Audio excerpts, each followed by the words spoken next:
Kinita sa isang araw ng pagtatricycle, tinangay sa isang iglap lamang ng mga kawatan. Naganap po yan sa Fairview sa lungsod ng Quezon. Nahuli kampo yung mga suspect na mga kapwa tricycle driver din ng mga biktima. Yan naman ang tinutukan ni Michael Fahatin. Eksklusibo! Masdan ang dalawang lalaking ito sa isang kanto sa Fairview, Quezon City. Nang umalis ang isa, ilang minuto lang, bumalik ito na nakasakay na sa isang tricycle. Nagtinginan pa sila na animoy simula na ang plano. Di kalayuan, bumaba na ang kasamahan malapit sa mga nakaparadang tricycle na may mga tsuper na natutulog sa loob. Pasimpleng umupo ang lalaki sa motor ng tricycle.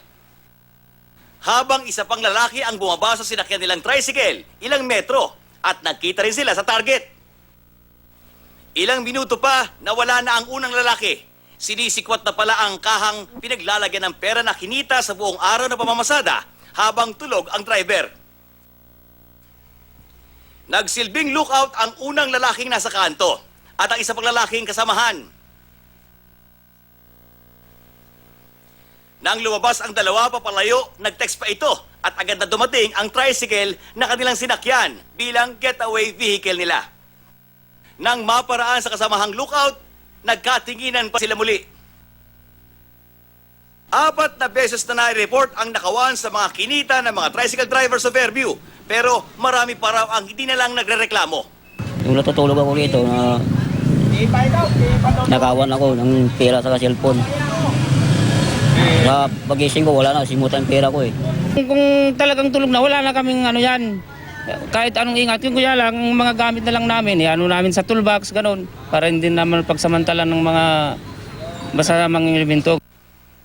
Katunayan, hindi lang isang tricycle ang nabiktima ng grupo sa parehong gabi sa bidyong ito. Parehong pwesto ang lookout.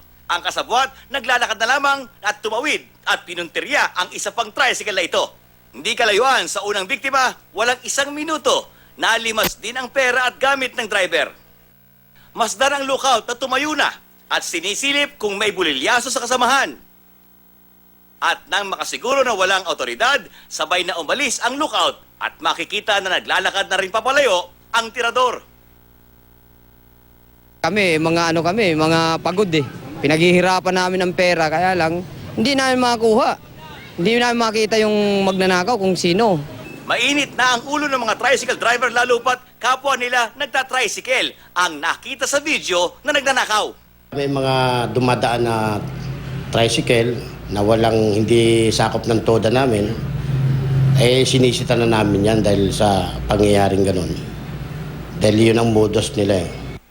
Michael Pahati nakatutok, 24 oras.